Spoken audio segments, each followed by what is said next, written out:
तो आज हम लोग पढ़ेंगे सिंधु घाटी सभ्यता या हड़प्पा सभ्यता की संस्कृति, जिसे हम लोग कहते हैं मेसोपोटामिया की सभ्यता, मेसोपोटामिया की सभ्यता। तो इसको हम लोग आज विस्तार से पढ़ेंगे।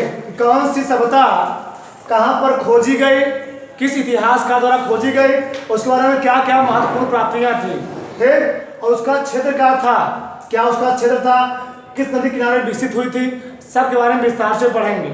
ठीक, तो हम लोग पहला पढ़ते हैं हड़प्पा सभ्यता के बारे में। इस बारे में हड़प्पा सभ्यता के बारे में तो इसकी खोज किए थे दयाराम साहनी।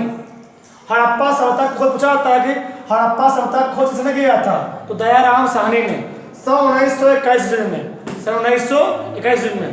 जो हड़प्पा सभ्यता है यह रावी नदी के तट पर क्या हुई थी, विकसित हुई थी, अर्थात खोजी गई थी। अर्थात हड़प्पा सभ्यता का विकास हुआ था, ठीक, प्रादुर्भाव हुआ था, वह रावी नदी तट पर, कहां पर, रावी नदी के तट पर प्रादुर्भाव हुआ था। ठीक, ये कहां पड़ता है, पंजाब। हम लोग जानते हैं जो पंजाब वाला क्षेत्र है ये भारत के भी अंतर्गत आता है और पाकिस्तान के भी अंतर्गत आता है। तो पाकिस्तान वाले पंजाब में उस क्षेत्र में क्या हुआ था, हड़प्पा सभ्यता खोज हुआ था।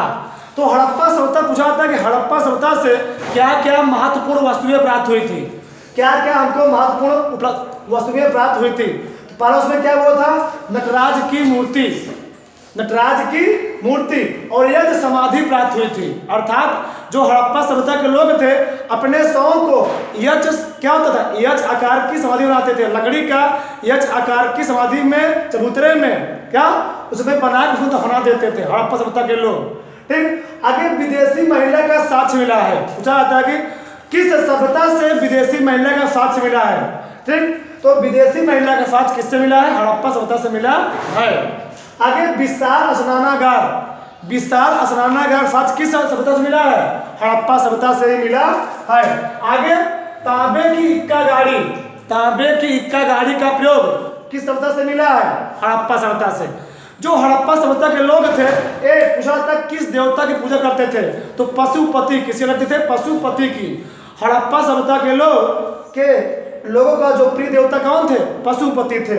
और हड़प्पा सभ्यता के लोग जब कोई आदमी उनके यहाँ डेथ करता था, जिसकी मृत्यु होती थी, तो शवों को वो लोग दफनाते थे, जलाते नहीं थे। तो हड़प्पा सभ्यता के लोगों द्वारा शव क्या किया जाता था, दफनाया जाता था, जलाया नहीं जाता था।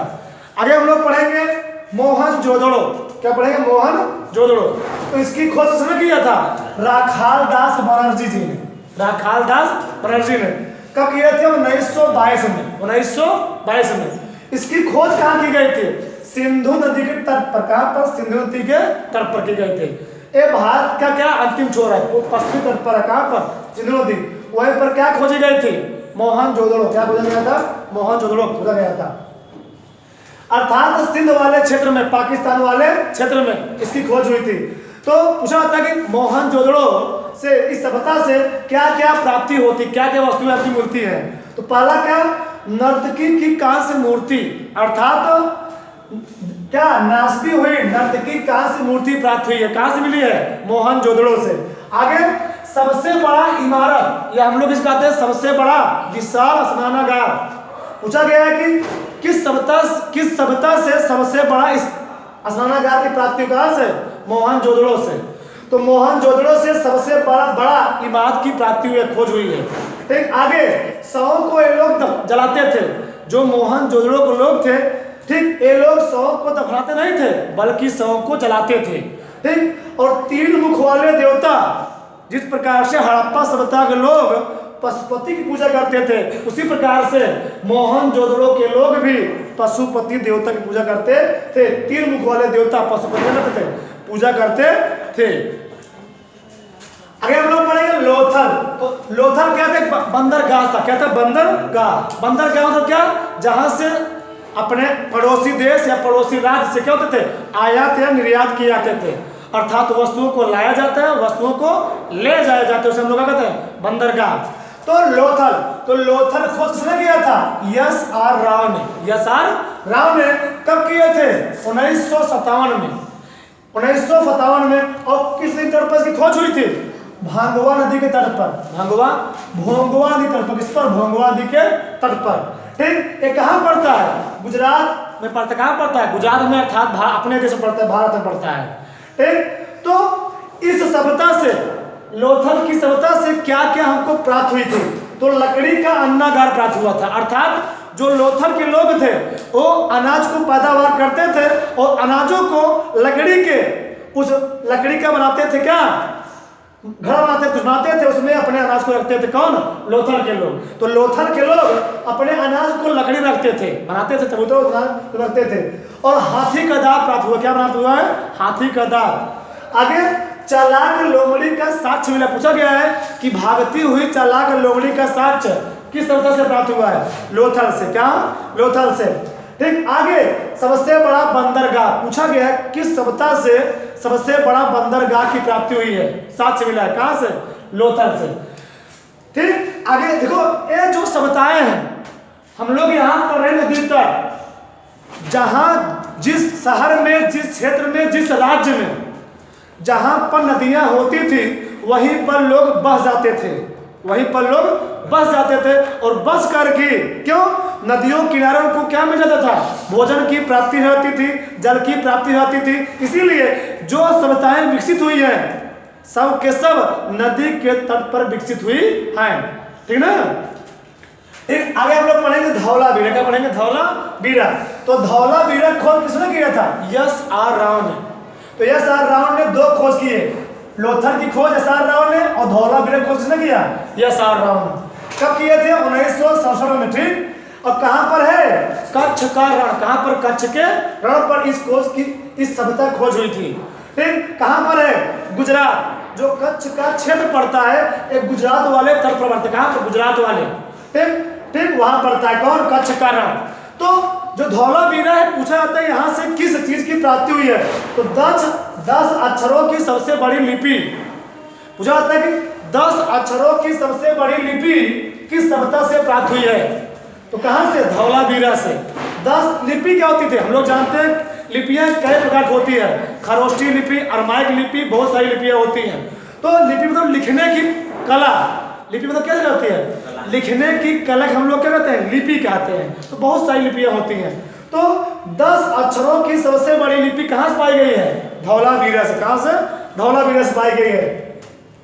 और धौलावीरा से कब्र का साक्ष्य मिला है, कब्रिस्तान का साक्ष्य मिला है।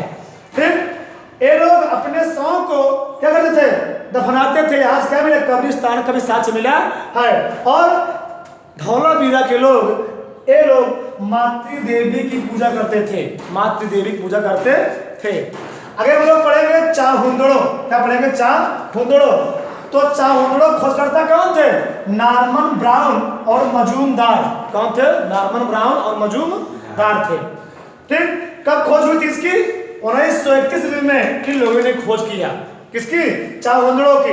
और किस नदी तट पर? सिंधु नदी के तट पर। सिंधु नदी के तट पर, पाकिस्तान वाले क्षेत्र में। कहां पर? पाकिस्तान वाले क्षेत्र में। वहां पर किसकी खोज हुई? चाहुंदड़ो खोज हुई। तो चाहुंदड़ो से क्या क्या प्राप्ति होता है? चाहुंदड़ो से श्रृंगार प्रसाधन की वस्तुएं, बहुत सारी वस्तुएं प्राप्त होती हैं। चाहुंदड़ो एक ऐसा क्षेत्र था, एक ऐसा सभ्यता था जहां से श्रृंगार प्रसाधन की बहुत सारी वस्तुएं प्राप्त होती है, जैसे पाउडर, लाली, मनका, क्रीम आदि इत्यादि वहां से वस्तुएं प्राप्त होती है। और चाहुंदड़ो से ही कुत्ते था बिल्ली के पंजे का निशान प्राप्त हुआ है। ठीक, कहां से? चाहुंदड़ो पर ही कहा जाता है, चाहुंदड़ो से एक बिल्ली भागती रहती है और बिल्ली के पीछे कौन बढ़ता है? कुत्ता। तो यहाँ पर भागती हुई बिल्ली को दौड़ाते हुए किसका साक्ष्य मिला गया? कुत्ते का। कहां से मिला हुआ है? चाहुंदड़ो से। कहां से? चाहुंदड़ो से। और मिट्टी के बर्तन पर लाल रंग का प्रयोग, चाहुंदड़ो को लोग क्या करते थे? मिट्टी के बर्तन पर उसको कलर करने के लिए लाल रंग का प्रयोग भी करते थे। आगे हम लोग पढ़ेंगे कालीबंगा। क्या? कालीबंगा। तो कालीबंगा खोज किसने किया था? अमलानंद घोष ने। किसने किया था? अमलानंद घोष ने। कब किया था? 1949 में। तो कालीबंगा खोज 1949 में अमलानंद घोष ने किया था। किस नदी किनारे? घग्गर नदी के किनारे। घग्गर नदी के किनारे। ये कहां पड़ता है? राजस्थान में। कहां पर? राजस्थान। घग्गर नदी नाम क्या हो गया, पहले का नाम क्या था, सरस्वती नदी। क्या नाम था, सरस्वती नदी। तो जो घग्गर नदी है कहाँ पर है, राजस्थान में। वहां पर क्या होता है, तो कालीबंगा से क्या क्या हमको साक्ष्य मिले, क्या क्या हमको वस्तुएं प्राप्त हुई।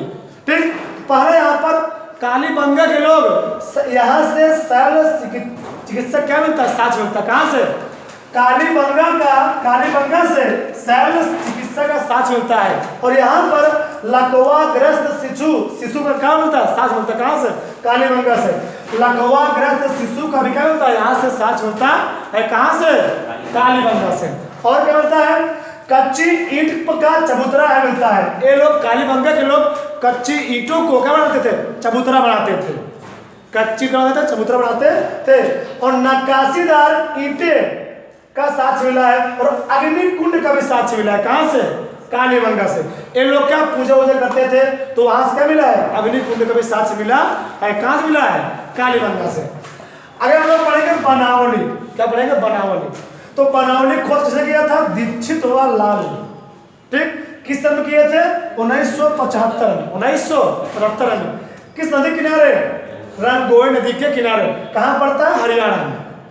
कहां पर, हरियाणा में। उस नदी के किनारे क्या हुआ था, बनावली सभ्यता की खोज हुई थी। यहां से क्या क्या हमको प्रमाण मिलते हैं, जौ का प्रमाण। हम लोग जानते हैं मानव द्वारा पहली कौन सी फसल उपयोग में लाई गई थी, जौ। उसके बाद क्या, गेहूं का प्रयोग किया गया था। तो मानव द्वारा पहली बार इसका जौ का प्रयोग किया गया था। फिर क्या खोजा गया, गेहूं का प्रयोग किया गया। ठीक, तो यहाँ पर बनावली से जौ का प्रमाण मिलता है, जौ का साक्ष्य मिलता है। और क्या मिलता है, मिट्टी का खिलौना मिलता है। बनावली से क्या मिलता है, मिट्टी के खिलौने का भी साक्ष्य मिलता है। और साथ साथ बैलगाड़ी का भी साक्ष्य मिलता है। कहाँ से, बनावली से। अर्थात ये लोग, बनावली के लोग जो जंगल में जो जानवर पशु को मारते थे, बैलगाड़ी पर लादकर अपने घरों तक ले आते थे। कहाँ के लोग, बनावली के लोग। ठीक, आगे हम लोग पढ़ेंगे रोपड़। क्या पढ़ेंगे, रोपड़। तो रोपड़ की खोज किसने किया था, यज्ञदत्त शर्मा। एक हम लोग कहते हैं वाईडी शर्मा, सार को कहते हैं वाईडी शर्मा। ठीक, तो इसकी खोज किसने किया था, यज्ञदत्त शर्मा ने। कब किए थे, 1953 में। कब किए थे, 1953 में। किस नदी किनारे, सतलज नदी के किनारे। कहां पर, सतलज नदी के किनारे। ये कहां पड़ता है, पंजाब में। पंजाब में क्या पड़ती है, सतलज नदी। वहां पर किसकी खोज हुई थी, रोपड़ सभ्यता की खोज होती है। ठीक, तो यहां से क्या क्या साक्ष्य मिले हैं, रोपड़ से क्या क्या हमको साक्ष्य मिले हैं। पहला है मानव के साथ कुत्ते को दफनाए जाने का साक्ष्य। रोपड़ से हमको साक्ष्य मिलता है, जब भी किसी भी कुत्ते का जब मालिक की मृत्यु होती थी, तो कहा जाता है मालिक के साथ कुत्ते को भी दफना दिया जाता था। ये साक्ष्य कहां से मिला हमको, रोपड़ से। कहां मिला है, रोपड़ से। वही कहा गया मानव के साथ, मालिक के साथ, मानव के साथ कुत्ते को दफनाए जाने के साक्ष्य कहां से मिलता है, रोपड़ सभ्यता से मिलता है। और साथ साथ पूछा गया है कि आजादी के बाद खोजा जाने वाला पहला स्थल कौन सा था, रोपड़ ही था। क्या था, रोपड़ ही था। जी, तो आजादी के बाद खोजा जाने वाला पहला स्थल कौन था, रोपड़ था। ठीक, पूछा गया है। आगे हम लोग पढ़ेंगे दायमाबाद। क्या पढ़ेंगे, दायमाबाद। तो दायमाबाद स्थल को चुना गया था संयुक्त दल ने। से बहुत सारे लोग थे, उन लोगों ने इसकी खोज किया था। कब किए थे, 1976 में। तो दायमाबाद की खोज किस नदी किनारे हुई थी, चिनाब नदी के किनारे। ये कहाँ पड़ता है, महाराष्ट्र। कहाँ पड़ता है, महाराष्ट्र में। तो दायमाबाद सबको क्या क्या साक्ष्य मिले हैं। पहला है कांसे की गाड़ी। और साथ साथ जो कांसे गाड़ी थी, इसको चलाते हुए व्यक्ति द्वारा क्या दिखाया गया है। ठीक, एक साक्ष्य कहां से मिला आपको, दायमाबाद से मिला, दायमाबाद से। आगे क्या है, रोजड़ी। क्या है, रोजड़ी। तो रोजड़ी खोज रोजड़ी ने किया था, उनका नाम क्या पड़ गया, रोजड़ी सभ्यता। कब किए थे, 1957 में। कब किए थे, 1957 में। कहां पर, खंभात तट पर। कहां पर, खंभात तट पर। ये कहां पड़ता है, गुजरात में। कहां पर, गुजरात में। तो गुजरात में जो खंभात तट है, वहां पर क्या हुआ था, रोजड़ी का खोज हुआ था। यहाँ से हमको क्या साक्ष्य मिले हैं, हाथी का अवशेष मिला है, हाथी का साक्ष्य मिला है। अर्थात यहाँ से मृतक हाथी का साक्ष्य मिला, कहाँ से? रोजड़ी सभ्यता से। ठीक, तो धन्यवाद। जय भारत, जय हिंद।